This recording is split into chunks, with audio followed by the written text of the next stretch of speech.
혹시 이런 경험 있으세요? 조용한 회의실 아니면 시험 보는 교실처럼 정말 완벽한 정적이 흐르는 바로 그 순간 갑자기 내 의지와는 아무 상관없이 배에서 꼬르륵 하고 엄청난 소리가 울려 퍼지는 거예요. 모든 시선이 나한테 쏠리는 것만 같고 얼굴은 막 화끈거리죠? 또 소리가 날까봐 배에 힘을 꽉 주게 되는 그 불안한 순간. 아마 다들 한 번쯤은 겪어보셨을 겁니다. 그런데 말이죠. 이제부터 그 소리를 그냥 부끄러운 순간이 아니라 우리 몸이 보내는 아주 명백한 메시지로 다시 봐야 합니다. 그 소리는 지금 당신의 장이 무언가 잘못되었다고 필사적으로 외치는 구조 요청 신호, 바로 SOS 신호입니다. 자, 그럼 이 신호를 제대로 해석하는 것부터 한번 시작해 볼까요? 가장 먼저 알아야 할 건 배에서 나는 모든 소리가 다 똑같은 소리가 아니라는 점이에요. 이 둘의 차이를 아는 게 정말 중요합니다. 배에서 나는 소리는 크게 두 종류로 나눌 수 있습니다. 첫 번째는 정상적인 소리, 그러니까 생리적 장령인데요. 이건 배고플 때 나는 자연스러운 신호예요. 밥 줘 하는 신호 같은 거죠. 그래서 식사를 하면 바로 사라집니다. 하지만 문제가 되는 병리적인 소리는 완전히 달라요. 식사를 했는데도 계속 나거나 물이 출렁이는 것처럼 크고 날카로운 소리가 나죠. 그리고 복부 팽만감이나 가스 같은 다른 불편한 증상들을 함께 동반하는 게 특징입니다. 그러니까 핵심은 바로 이겁니다. 밥을 먹었는데도 배에서 소리가 계속 난다? 이건 장의 기능이 비정상적이라는 가장 확실한 증거예요. 당신의 장이 지금 고통받고 있다는 명백한 신호죠. 와, 그럼 대체 이 성가신 소리가 우리 몸속에서 도대체 어떻게 만들어지는 걸까요? 그 메커니즘 속으로 한번 들어가 보겠습니다. 배 속 소음이 만들어지는 데는 아주 간단하지만 강력한 공식이 있습니다.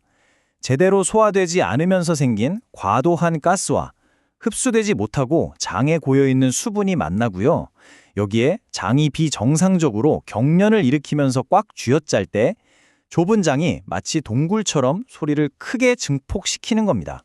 근데 여기서 정말 중요한 게 있어요. 혹시 또 소리 나면 어떡하지? 하는 바로 그 불안감이 불에 기름을 붓는 격이라는 겁니다. 이 스트레스는 우리 몸의 긴장 스위치인 교감신경을 확 켜버리고요. 반대로 소화를 담당하는 이완 스위치, 즉 부교감신경은 꺼버립니다. 그 결과 위장관이 갑자기 딱딱하게 굳고 수축하면서 가스와 액체가 훨씬 더 좁은 통로를 지나게 되니까 소리가 훨씬 크고 날카로워지는 악순환이 반복되는 거죠. 보통 이런 증상으로 병원에 가면 과민성 대장증후군 같은 진단을 받기 쉬운데요.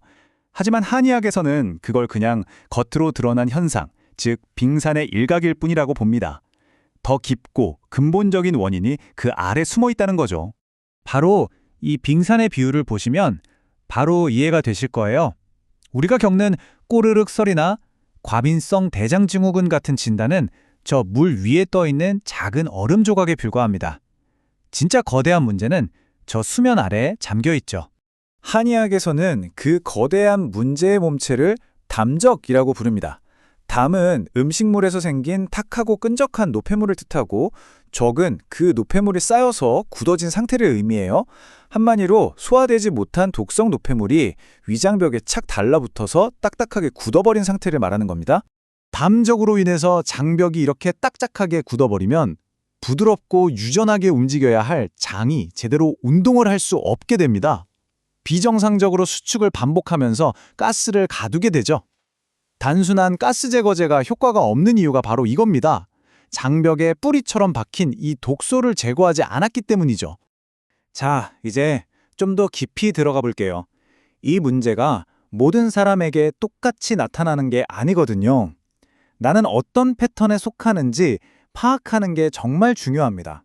장명음은 크게 4가지 유형으로 나눌 수 있습니다. 스트레스형, 냉증형, 습담형, 그리고 상열하얀형. 어떤 유형이 내 경험과 가장 비슷한지 한번 생각해 보세요. 각 유형별로 원인과 관리법이 달라지기 때문에 나 자신을 이해하는 게 치료의 첫걸음입니다. 첫 번째는 스트레스형입니다. 이건 이름 그대로예요. 긴장하거나 스트레스만 받으면 바로 배가 아프면서 설사를 하는 분들이죠. 소리도 마치 폭발하는 것처럼 크고 요란한 게 특징입니다. 말 그대로 스트레스가 직접적으로 장을 쥐어짜는 거라고 보시면 돼요. 두 번째는 냉증형입니다. 평소 손발이 차고 혈액순환이 잘 안 되는 분들에게서 많이 나타나는데요.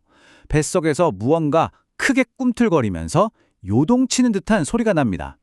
이건 소화기관 자체가 차갑게 식어서 엔진이 차가울 때 차가 덜덜거리는 것처럼 장의 운동 능력이 약해진 상태라고 생각하시면 됩니다. 세 번째는 습담형이에요. 특히 식사 후에 명치 끝이 답답하고 뱃속에서 마치 천둥이 치는 듯한 소리가 나는 분들이 여기에 해당합니다. 우리 몸이 불필요한 수분, 즉 습기를 제대로 처리하지 못해서 장에 물이 고이고 출렁이는 상태예요. 그래서 몸이 무겁게 느껴지는 특징이 있습니다. 마지막으로 가장 복잡한 상열 하한형입니다.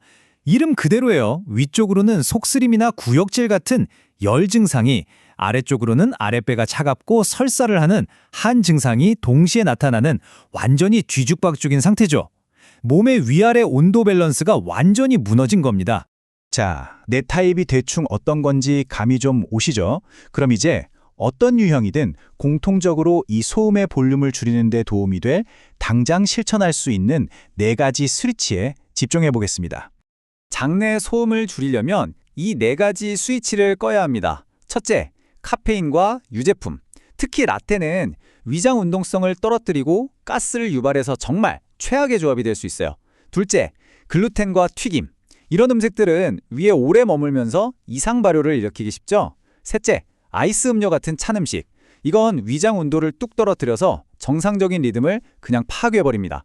마지막으로 야식은 밤새 부패하면서 엄청난 가스를 만들어내겠죠. 하지만 정말 중요한 점이 있습니다. 이런 생활 습관 개선은 물론 매우 강력하지만요. 만약 이걸로도 별 차도가 없다면 그건 근본적인 원인이 더 깊숙이 자리 잡고 있다는 신호입니다. 그럴 땐 더 적극적인 치료를 꼭 고려해야 합니다. 결론을 말씀드릴게요. 지속적인 고요함은 이 그림이 보여주듯이 문제의 뿌리, 즉 장벽에 건강을 되찾는 것에서 시작됩니다. 우리가 얻어야 할 핵심 교훈은 바로 이겁니다. 단순히 가스를 빼서 소리만 억누르는 데 집중하지 마세요. 위장벽에 쌓인 독소, 즉 담적을 제거하고 몸의 균형을 바로잡아서 내면의 생태계 자체를 치유하는 데 집중해야 합니다. 위장이 건강해지면 소음은 자연스럽게 사라질 거고 여러분의 일상에는 다시 평온이 찾아올 겁니다. 이제 스스로에게 한번 물어볼 시간입니다. 당신의 배에서 나는 소리, 이게 그냥 시끄러운 소음인가요? 아니면 당신의 몸이 보내는 이제는 정말 귀 기울여달라는 간절한 메시지인가요?